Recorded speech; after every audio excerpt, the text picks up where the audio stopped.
Hey hello everyone, welcome back to my channel. আমি সোহানা। আর আজকে ছিল আমার বোনুর বার্থডে, তাই জন্যই পিছনের ব্যাকগ্রাউন্ডটা আমি সেট করে নিয়েছিলাম। আর তারপরে রেডি করতে বসিয়েছিলাম আমার বোনুকে। আর তোমরা দেখতেই পাচ্ছ ড্রেসটা পরেই পোজ দিতে শুরু করে দিয়েছে। আর তারপরে আমি ওকে রেডি করছিলাম। তো প্রথমেই ওকে একটা কম্প্যাক্ট পাউডার মাখিয়েছিলাম। আর তারপরে আমার একটা লিপ বাম মুখে লাগিয়ে দিয়েছিলাম। তারপরে একটা টিপ পরিয়েছিলাম। আর এটা হচ্ছে এই বছরের ওর বার্থডে গিফট, তো সেটাও পরিয়ে দিলাম আমি। তো এইভাবেই ওকে আমি রেডি করছিলাম। আর ও তো বক বক করেই যাচ্ছিল। তারপরে একটু না একটু সাজা হতেই আবার ডান্স করতে শুরু করে দিয়েছিল। আর তারপরে এটা ওর প্রথম বছরের বার্থডে যে গিফটটা ছিল ওটাও আমি পরিয়ে দিয়েছিলাম। আর সেকেন্ড বার্থডের গিফটটা যেটা ছিল ওটা ছিল ওর বালা, তো ওটা ওর হাতে হবে না বলে মানে একটু বড় হচ্ছিল বলে পরানো হয়নি। তারপরে আবার একটা ওর হার পরিয়ে দিয়েছিলাম। আর তারপরে একটা সাদা কালারের ফেব্রিক দিয়ে টিপ করে দিয়েছিলাম। আর ওই যে চুড়ি পরেছে, চুড়িগুলো পরে তো আবার দেখাচ্ছে যে আমার চুড়িগুলো কত সুন্দর বাজছে। তারপর ওকে রেডি করে আমি নিজে রেডি হতে বসে পড়েছিলাম। তো আমি একটু সিম্পল মেকআপ করছিলাম আর কি। আর একটা সিম্পল একটা চেন পরেছিলাম।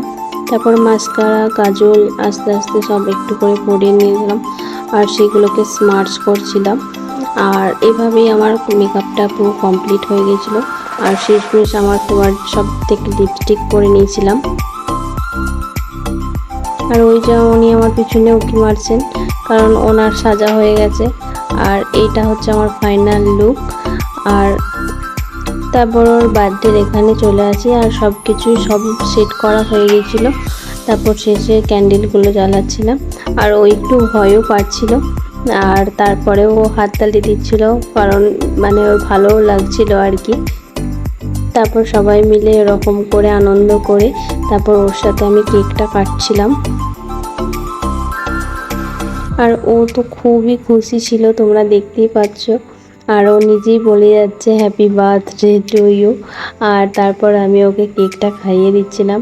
আর ও তো খুব খুশি ছিল আজকে সারা দিনটা ও এইভাবেই কাটিয়েছে, প্রচুর যে আমার হ্যাপি বার্থডে হবে সেইভাবে। তারপর ও আমাকে কেকটা খাইয়ে দিচ্ছিল। তারপর আবার আমার নানিকে ডাকছিলাম। তারপর আমার বোনও এলো, আমার নিজের বোন, ওকে একটু কেকটা খাইয়ে দিল। তারপর আমার নানিকে একটু কেকটা খাইয়ে দিচ্ছিল। তারপর আবার ছোটোমণিকেও কেকটা খাইয়ে দিল, ওর মাকে। তো এইভাবেই আমরা মজা করছিলাম, আনন্দ করছিলাম এবং কেক কাটছিলাম। আর শেষে ও আমাকে কতটা আদর করছে তোমরাই দেখো। ওর আজকে বার্থডে বলেও এত খুশি, আর আমাকেও আদর করছে। আজকে এইটুকুই, টাটা।